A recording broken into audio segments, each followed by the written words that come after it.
the 5 minute walk day is like another world.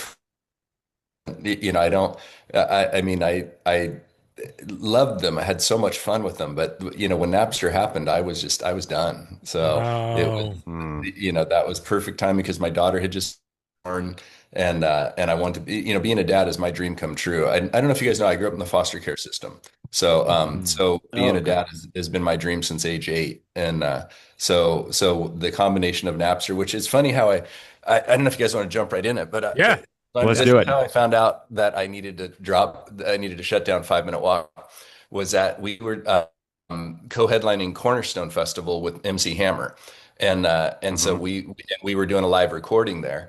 So while the band was still in the green room, I went out and I said, "Hey guys, 20,000 kids." I'm like, "Guys, we're recording tonight, and I need you to do me a huge favor. Is when the band comes out, instead of cheering, I want to hear the loudest boos I've ever heard in my life, and I just want just boo as loud as you can, and then let's freak them out because they're not going to expect it." I didn't tell the band anything, so the band gets ready. They're in the stage left wing, and I'm like, "Okay, ladies and gentlemen, please welcome Five Iron Frenzy," and you just hear this boo, everybody's booing boom mic into the audience. And this one kid goes, "You suck."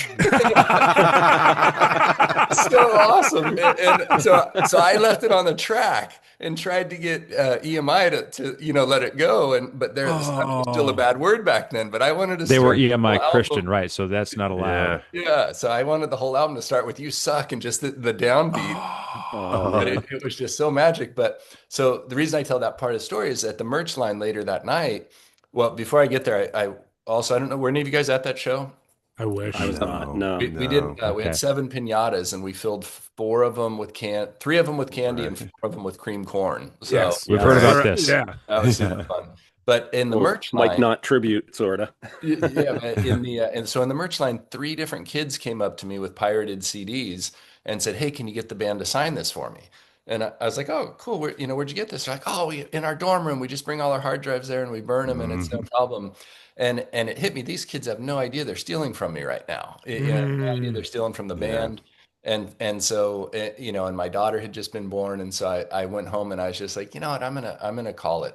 I can't compete with free, and I just want to be a dad. And so that was really the final, not the final straw, because it was such a great show. It just when you're running it's so expensive to make a record, and then when kids can get it for free, Right. that last both of the last Five Iron albums, The End Is Near and The End Is Here, were both online before they were in stores. Right. So it was a fun exit. And but since I dove into being a dad, and really didn't have a ton to do with the music business until just this last August when I bought Soulfest. So Mhm. so So exciting. so it's really been so even thinking about this has been so much fun to just kind of talk story and remember those days because they were super fun days. I mean, it was such a wonderful time in music, and just an exciting time in the world too. So Yeah. thank you guys for this. Yeah. This is an honor.